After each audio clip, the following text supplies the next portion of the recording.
When I was very young, my dad got word that Arvin High School was selling off their Chester White herd. And so we loaded up and we went there. We found three sows and a boar that we really liked. They ended up selling us hog panels, feeders, waters, and furring crates. We were headed home, and my dad said, "Son, you're in the hog business." Well, what we needed to do was build a structure for that furring crate. A furring crate is what you put the sow in when she has her piglets. You put heating lamps, usually on one side, and the little piglets will go to that side, and it keeps the sow on those early stages from really laying and hurting one of the little piglets. And so my grandpa came, and I remember he brought this saw, this square, and an old hammer, a bucket of used nails, and some used lumber. We pulled that out of the back of his truck. He laid out the roof with this square, and we cut it all with this saw. That day, we erected a house for these furring crates. I was absolutely amazed, but with his knowledge and with that material, we got it done. There's a lot of people that question Noah's Ark, and we've been talking about that for a while in these devotionals, and it's interesting some of the questions. Those that oppose the flood, they can't decide if the boat was too big or too small. Let me explain. Too big. They say that the boat is 100 feet longer than any boat that's ever been built. And so therefore, it couldn't have been built. They say that the boats that had already been built suffered a lot of structural damage. They leaked a lot. And so therefore, Noah's Ark could have never have been built. But then they say it's too small. It's too small to put all of the animals in there that they claim. Well, the Bible is very specific. It is of each kind. So it's not every dog. You know, there's not Chihuahuas there and Australian Shepherds there and Papillons and all of that. Shih Tzus, there's not all that. It's of each kind. And so study that a bit.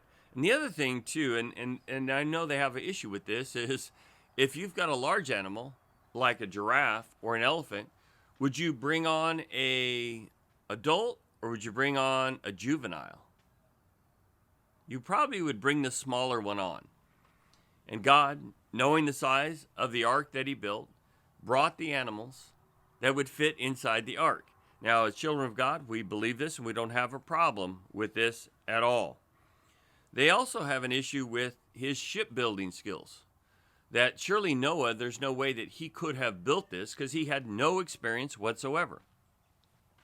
And so this plagues people. They also see that after Noah, there isn't this history of all this shipbuilding. It doesn't carry on. Well, one is, was he building a ship or was he building an ark? Was he building something that just needed to stay afloat? Or was he building something that needed to kind of plow through the water and go to a destination? Are the two the same or are they different? I think we have this idea that right now there's the most amount of knowledge and wisdom on the planet that's ever been. Well, if that's true, how come we can't figure out how they built the pyramids? When we were in Israel, there were a couple of things I thought were really interesting. Is one, in the 90s, they were trying to reconstruct the menorah, and this is the candlestick that goes in the temple, and they were not able to get the thing to stand under its own weight. This thing has branches that go up, and the gold was so soft and so heavy that it was beginning to just fold down. It took them years to figure out how to engineer that to get that right. There was also, underneath the Temple Mound, there's a stone that's as large as the city bus, and they don't know how it got there. So, are we really smarter now than they were then? And let me ask you a question. Are we smarter than the individuals that God gifts to do a specific talent or a trade? Here, no doubt, God gifted Noah to do both the preaching and the performing of building this ark. And so, why do we question that? Another one made mention of, where are you going to get all the pitch to put on the outside of this thing? And they calculated how much pitch it would take. For a child of God, that's like not even a problem. If God's going to say you need to do it, he's going to provide the resources to do it. I do think there is one good question. And this is the question of oxygen levels. If all of the plants provide the oxygen that we need and it's all flooded, where did the oxygen come from? You know, they say that no doubt they probably brought some plants on the ship, and so that would be very smart. These are questions that we don't have answers to. One of the articles I read was very concerned about the fish. And they said that they would have had to have a place for the fish on the boat.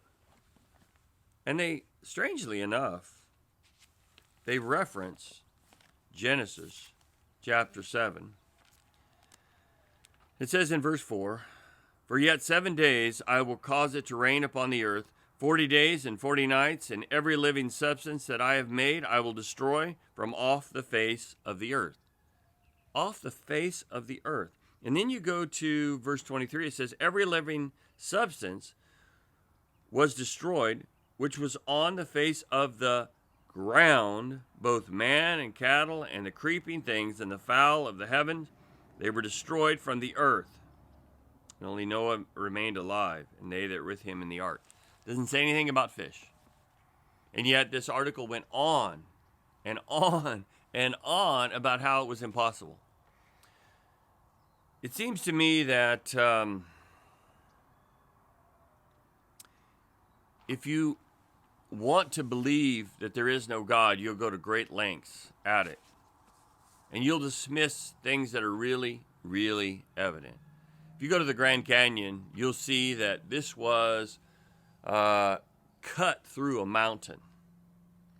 I don't know if you know, but streams usually go down mountains. They don't cut through a mountain. So, cut through. And then when you go out to the Imperial Valley, you'll see that all of that ends up out there and creates some amazing farm ground. So, is that evidence of the flood? You'll also see, they talk about this strata. You'll also see trees that now are petrified that goes through all this strata. How did all this happen? You'll see large graveyards that will be found with just massive amounts of dead animals. How did all this happen? So this morning's devotional is the detail of the flood. I want to tell you there's a lot of details out there. And either you're going to look at this thing through faith and you're going to trust God, or you're going to try to explain away everything that God's done. Now, I'm going to leave you with this. When I got done with the article, what it seemed to me is that every argument the person had against the flood and how the earth emerged out of the flood was an argument against this guy's belief in the Big Bang Theory. Remember I started and I said they said that the ark was too big and it was too small? This is exactly what's happening with the argument against the ark. Is that if you argue hard against the ark, then that argument will attack your view on evolution. So be careful. Be wise. And it all depends on how you look at it. Are you looking at it through a biblical worldview or a secular humanist worldview? Did it just happen?